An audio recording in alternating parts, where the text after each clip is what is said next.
Assalamualaikum warahmatullahi wabarakatuh. Alhamdulillahirrahmanirrahim. Wassalatu wassalamu ala asrofil anbiya wal mursalin wa ala Muhammad wa ala alihi wa sahbihi ajma'in amma ba'du. Segala puji bagi Allah yang rahmat dan nikmatnya selalu kita rasakan, kita gunakan bagi kemanfaatan hidup kita. Salawat dan salam marilah senantiasa kita sampaikan kepada Rasulullah, kepada keluarganya, para sahabat, dan tentu saja kepada para penerus perjuangan beliau seperti kita ini, sobat-sobat. Sobat-sobat, kita bersama lagi di channel saya, channel Endang Jaya Putra, channel dakwah dan pendidikan. Sobat-sobat, sekarang saya berada di pusat pemerintahan Kabupaten Oku Selatan, yaitu di kantor Bupati Oku Selatan. Saya sengaja mengambil lokasi di tempat ini untuk menyampaikan sesuatu yang berkenaan dengan seorang pemimpin, dengan seorang yang mengurus urusan orang banyak. Akan tetapi sobat-sobat, seperti biasa, sebelum saya menyampaikan apa yang ingin saya sampaikan, saya tidak pernah bosan untuk meminta kepada seluruh sobat-sobat yang belum melakukan subscribe-nya di channel saya, silahkan melakukan subscribe-nya. Karena subscribe dari sobat-sobat sangat membantu untuk perkembangan channel saya. Di samping itu, dengan satu kali subscribe, berarti sobat-sobat juga sudah sama-sama berdakwah bersama saya. Yang insya Allah pahalanya tetap mengalir meskipun sobat-sobat sudah dipanggil oleh Yang Maha Kuasa. Nah, sobat-sobat, sahabat Rasulullah yang bernama Abu Dzar Al-Ghifari pernah menanyakan kepada Rasulullah, "Wahai Rasulullah, tidakkah engkau ingin mengangkatku menjadi pejabat?" Apa jawaban Rasulullah? Kata Abu Dzar Al-Ghifari, Rasulullah menjawab sambil menepuk pundakku, "Hai Abu Dzar, engkau ini lemah. Sedangkan kepemimpinan itu adalah hal yang akan kamu sesali nanti di akhirat. Kecuali bagi orang yang mendapatkannya dengan cara yang baik dan menunaikan kewajibannya sebagai amanah seorang pemimpin." Nah, jadi sobat-sobat, menjadi pemimpin itu tidak sembarangan. Ingin menjadi pemimpin juga tidak sembarangan. Karena ada dua syarat yang harus dipenuhi untuk menjadi seorang pemimpin, menjadi orang yang mengurusi keperluan orang banyak. Yang pertama, dia kuat, dan yang kedua, dia amanah. Kuat ini artinya dia profesional, dia menguasai bidang-bidang yang dimana dia menjadi pimpinannya. Karena kalau dia tidak profesional, maka tentu saja urusan yang dipegangnya tidak akan berjalan dengan baik. Dan yang berikutnya adalah amanah. Amanah inilah yang nanti menentukan apakah seorang pemimpin nanti termasuk pemimpin yang adil atau tidak.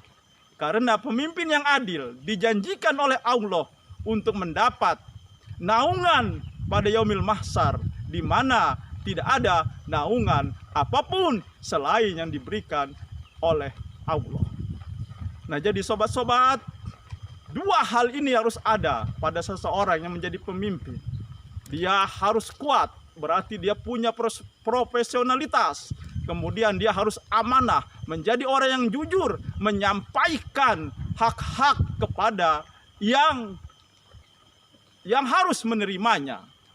Nah, maka kuat di sini juga harus sesuai dengan medannya. Jika di medan perang, maka seorang pemimpin yang menguasai strategi akan sangat dibutuhkan ketimbang pemimpin yang berilmu tetapi tidak memiliki strategi peperangan.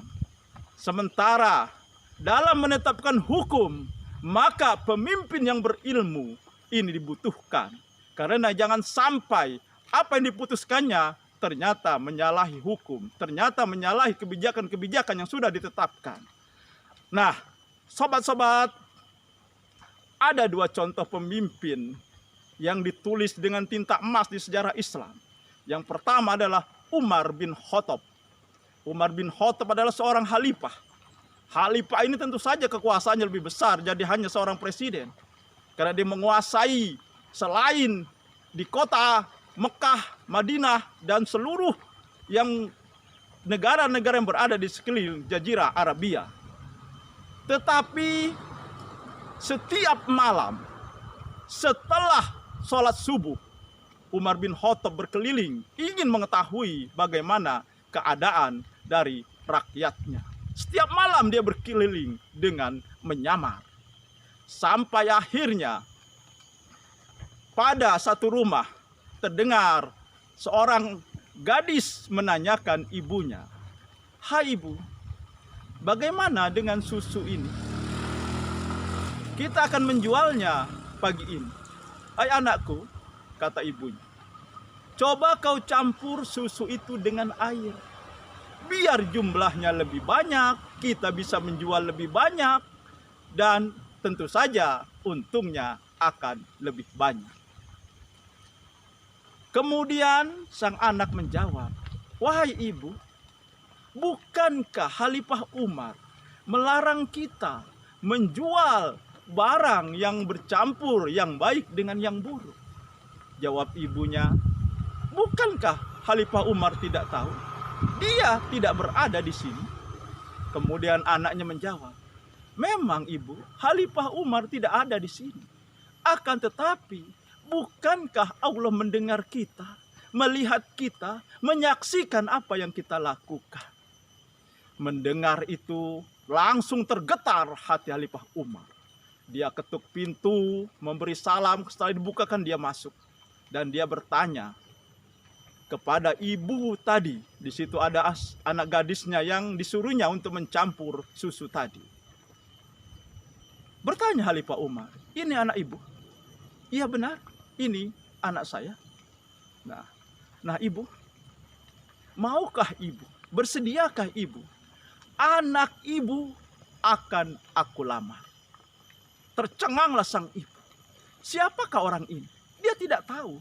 Karena walaupun Khalifah Umar seorang khalifah, pada saat itu tidak ada media massa, tidak ada publikasi, tidak ada foto, medsos dan segalanya. Tentu saja dia tidak tahu. Nah, kemudian Khalifah Umar melanjutkan, "Anak ibu saya lamar untuk putra saya." Akhirnya, singkat cerita, menikahlah anak Khalifah Umar yang bernama Asim dengan anak wanita seorang penjual susu. Karena Umar memilihnya karena kejujurannya. Dan akhirnya melahirkan keturunan-keturunan. Dan ada satu orang yang juga menjadi khalifah, yaitu Khalifah Umar bin Abdul Aziz. Artinya dia cucu dari Umar bin Khattab. Dia hanya memerintah selama 2 tahun. Akan tetapi selama dia memerintah, rakyatnya tidak ada satupun yang berhak menerima zakat mal maupun zakat fitrah. Artinya masyarakat, rakyat di masa kepemimpinan dia semuanya sejahtera. Tidak tergolong, tidak ada yang tergolong fakir maupun miskin. Luar biasa. Dan memang Khalifah Umar bin Abdul Aziz ini sangat luar biasa. Mungkin tidak ada lagi yang bisa menyamai bagaimana cara dia mengendalikan pemerintahannya. Ketika awal dia dilantik menjadi khalifah. Kalau kita biasanya kita menjadi pejabat, naik pangkat, menjadi apapun kita, ucapan kita selalu mengatakan Alhamdulillahirabbil alamin. Akan tetapi Khalifah Umar bin Abdul Aziz, dia tidak mengucapkan itu ketika dilantik menjadi khalifah. Yang dia ucapkan adalah Inna lillahi wa inna ilaihi raji'un. Karena dia sadar Menjadi pemimpin adalah tanggung jawab yang berat. Menjadi pemimpin kalau salah-salah, maka dia yang akan diminta pertanggungjawabannya di hari akhirat nanti.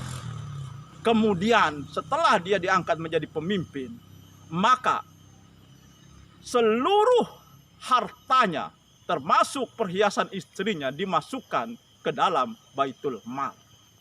Dan pada suatu hari, suatu malam, anaknya datang ingin berbicara dengan Khalifah Umar bin Abdul Aziz. Assalamualaikum. Waalaikumsalam. Kata Khalifah Umar bin Abdul Aziz menjawab salam dari anaknya. Kemudian bertanya, ada apa anakku? Ayah, saya ingin membicarakan sesuatu dengan ayah. Oh iya. Soal apa yang ingin kau bicarakan? Soal negara? Soal masyarakat? Soal rakyat? Atau soal pribadi? Anaknya mengatakan, soal pribadi ya ayah. Langsung Khalifah Umar bin Abdul Aziz meniup lampu minyak yang ada di kamarnya sehingga ruangan menjadi gelap. Maka terheranlah anaknya dan bertanya, hai ayah, aku kan ingin berbicara dengan engkau. Kenapa malah engkau matikan lampunya? Hai anakku, lampu ini minyaknya dibiayai oleh negara. Sedangkan kau ingin mengomongkan masalah pribadi, maka tidak layak memakai fasilitas negara. Demikianlah seorang khalifah yang jujur, seorang yang khalifah yang kuat kemauan, seorang khalifah yang lebih takut kepada Allah daripada manusia, yang seorang khalifah yang lebih memilih akhirat daripada kesenangan dunia. Demikianlah sobat-sobat yang saya sampaikan. Semoga ini ada manfaatnya, terutama tentunya bagi kita yang sekarang diberi kepercayaan menjadi seorang pemimpin dalam tingkat apapun. Semoga bisa menjalankan amanah, karena kepemimpinan apapun jabatan tidak ada yang abadi. Cepat atau lambat itu akan diambil oleh Allah. Kemudian kita diminta pertanggungjawaban kita di hari akhirat kelak. Dan di akhirat cuma ada dua pilihan, masuk surga atau masuk neraka. Demikian, nasrul minallah wa qarib. Wassalamualaikum warahmatullahi wabarakatuh. Sampai jumpa.